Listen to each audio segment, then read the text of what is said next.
Hey everybody, hope you're doing well and hope that your week is going well. I wanted to pop in for this video lecture to talk for just a few minutes about graphics and the role that graphics plays in writing for accountancy, but also in sort of the broader context of business and technical writing. And when we talk about graphics, this is one of the tools that we use as writers to convey information to a diverse audience. And so a couple things I want you to think about as we look into this. First of all, is when you're looking at graphics and you're thinking about graphics, you really need to know two things and really have a good firm grasp of two things before you start creating a graphic based on information, based on your topic or your subject matter, or whatever it is that you're trying to communicate to the audience. The first thing you want to make sure that you understand is obviously the subject matter. What kind of information are you trying to convey?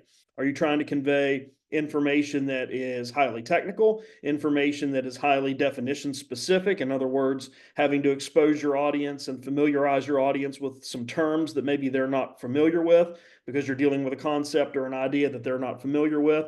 Is it something that is statistically heavy in terms of you've got a lot of percentages, a lot of numbers, a lot of number values assigned to the information? You want to think about what it is that you're trying to create and what it is that you're trying to emphasize and what it is that you're trying to inform the audience of before you sit down to create that graphic. And then the second thing, I've just mentioned it already, is audience. You want to have a really good understanding of who the prospective audience is going to be. You want to think about their age, backgrounds. You want to think about their demographics. You want to maybe think about their socioeconomic circumstances. We've talked a lot about audience already in the class this semester, but you really want to have a good, firm understanding and grasp of who the audience may be, who might be someone that is actually going to read this particular document that I'm creating. And then think about, now that you understand who the audience is or who you think the potential audience might be, creating a graphic that is going to connect with them or resonate with them in some way.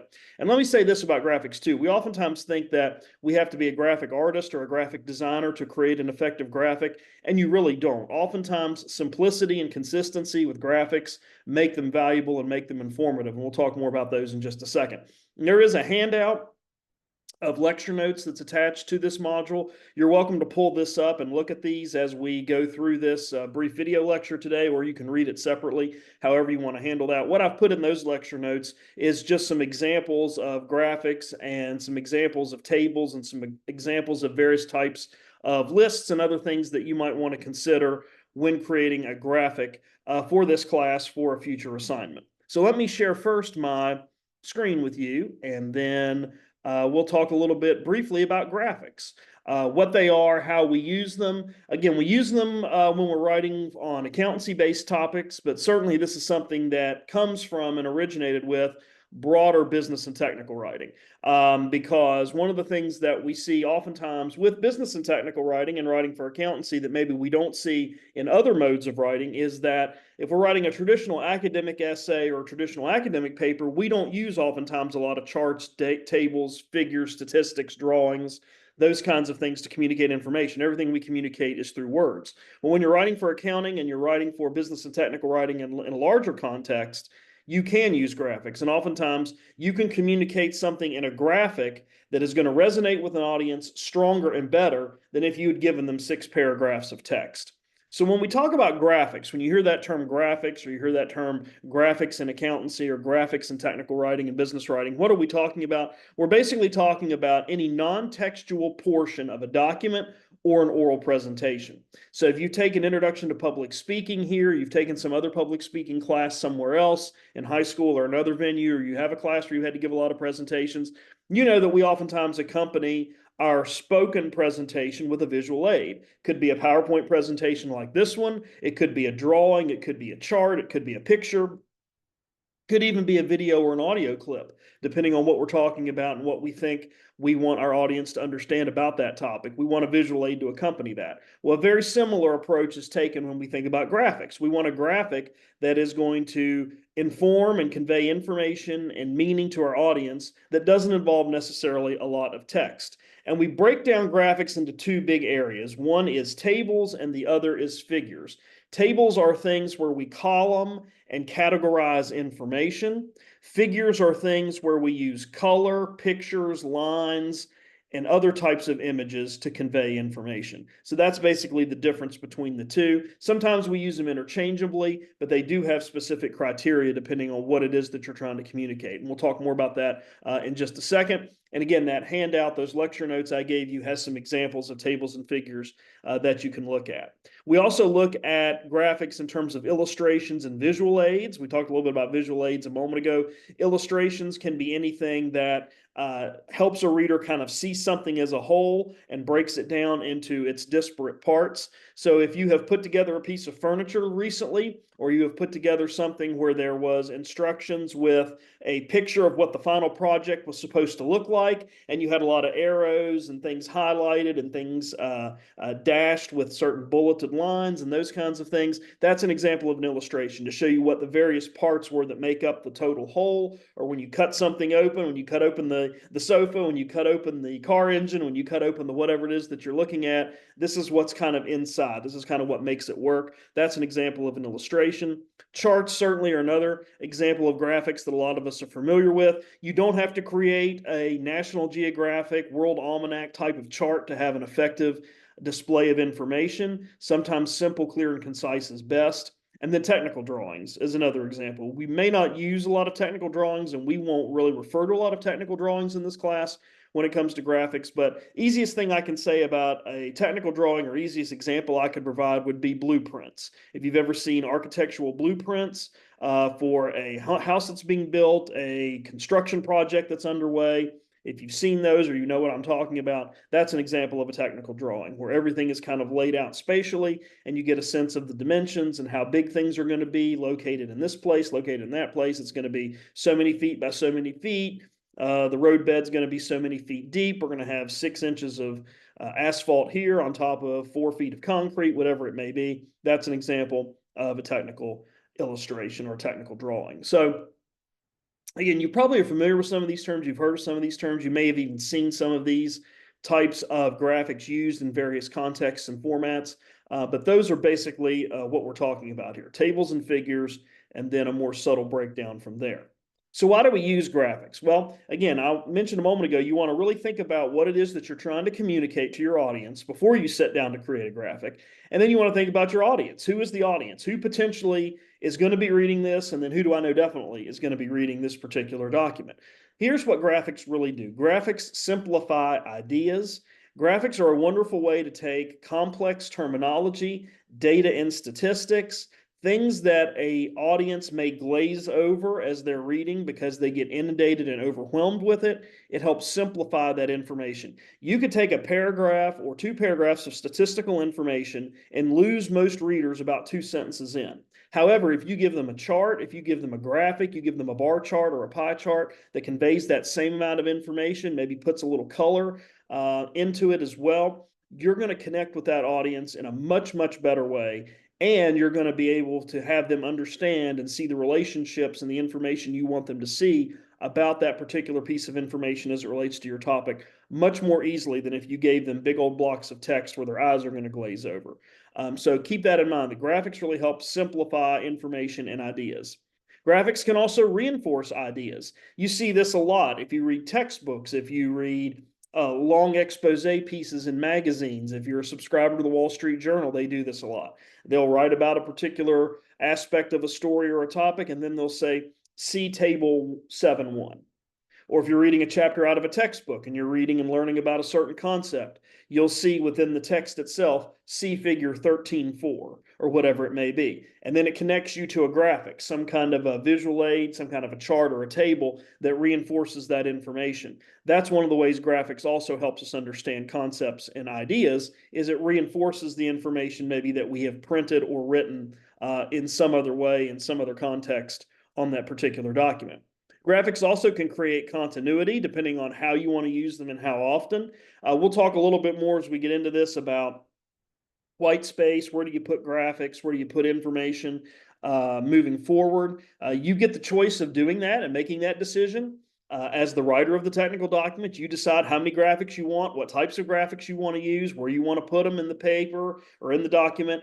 But you want to make sure that whatever graphics that you use, that you realize that they can establish some continuity. I have some students who are big fans of bar charts and they like to use bar chart graphics. I have some students who are big fans of just the tables that you can create in Microsoft Word, and they use those a lot for their documents and for their larger assignments in the class. And that's perfectly fine. I've had some students that really like pie charts. It's good to use those as well, depending on what it is that you're trying to convey and what information that you have. But you want to realize that graphics can create continuity. It can help kind of unite and link all the information in your document together. Graphics create interest.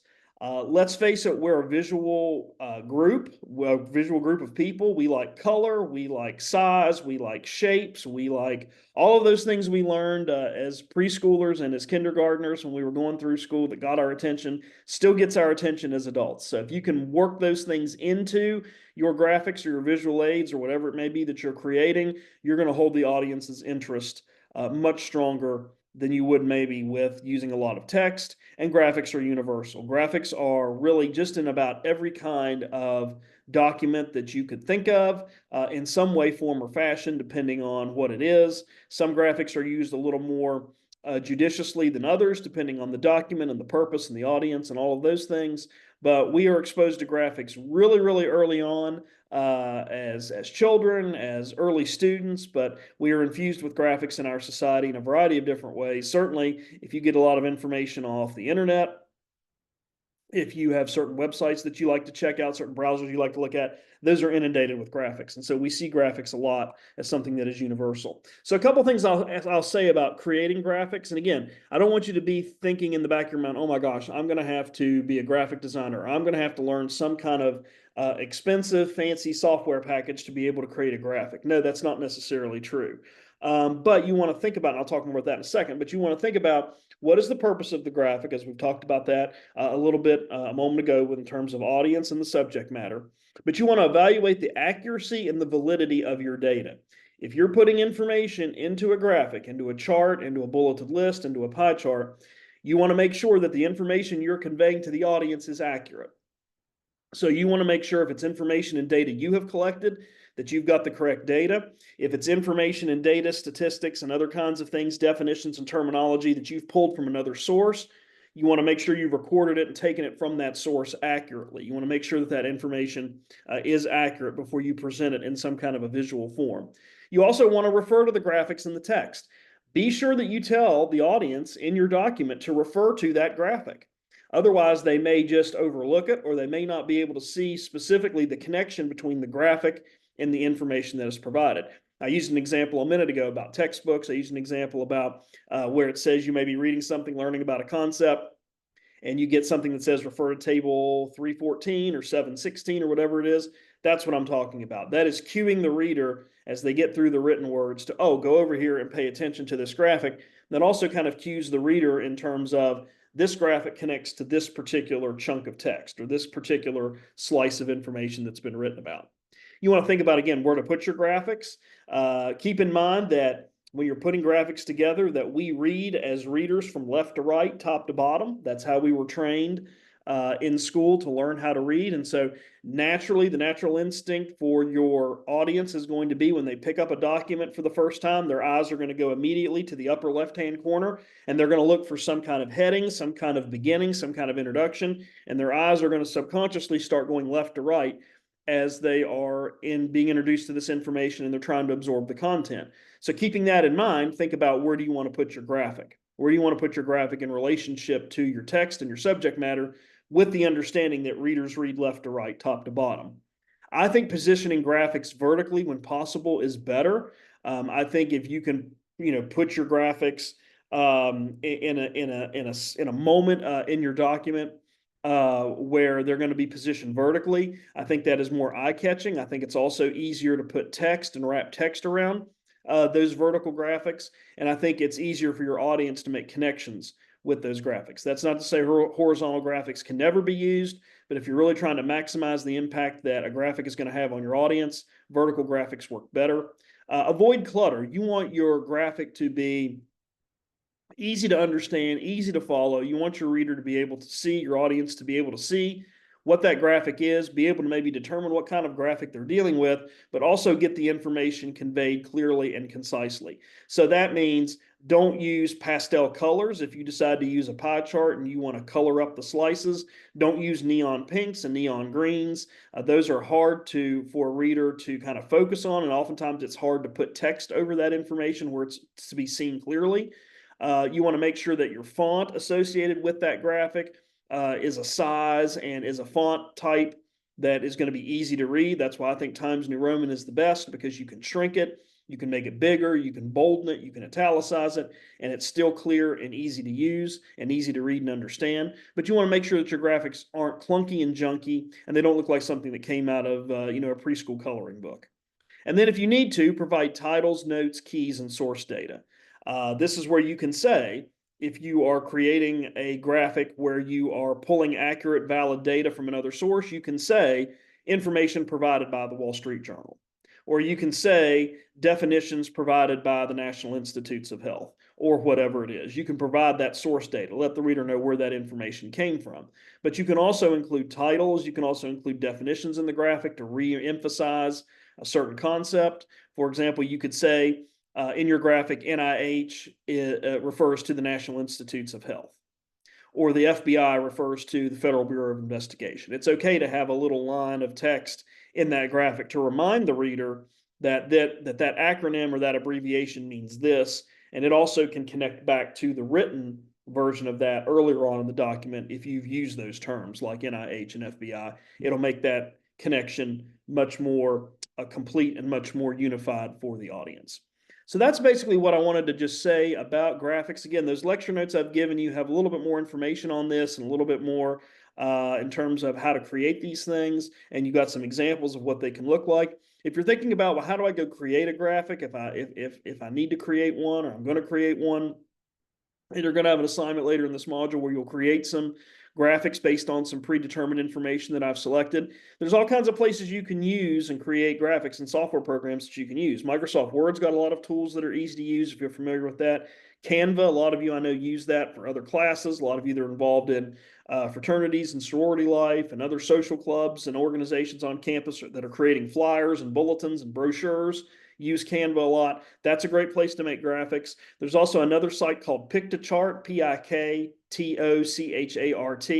Pictochart, I think it's pictochart.com. You can go in and register for a free account, and they have all kinds of templates for various kinds of graphics, informational, persuasive, and otherwise, that you can just basically use the template, plug in the information that you have, change the color if you want to, use a black and white format if you want to, and create a graphic that you can then copy and paste into your document. So all kinds of places out there to help you make your graphics. And so don't feel like I've got to be a graphic designer or a graphic artist to make an effective graphic. You don't.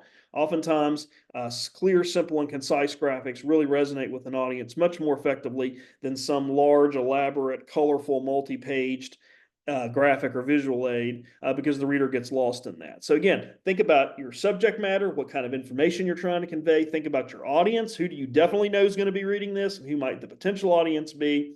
And then think about some of those principles we talked about when it comes to creating graphics. And as I mentioned also too, keep in mind, you're the creator of the graphic. You're the author, you're the writer. You know more about the subject matter than your audience is going to in many ways. So have some fun with it, but come up with something that reflects your personality, kind of reflects your style, but also helps inform your audience about your subject matter. So we'll be talking more about graphics as we move ahead this module, and I'll be talking with you again soon.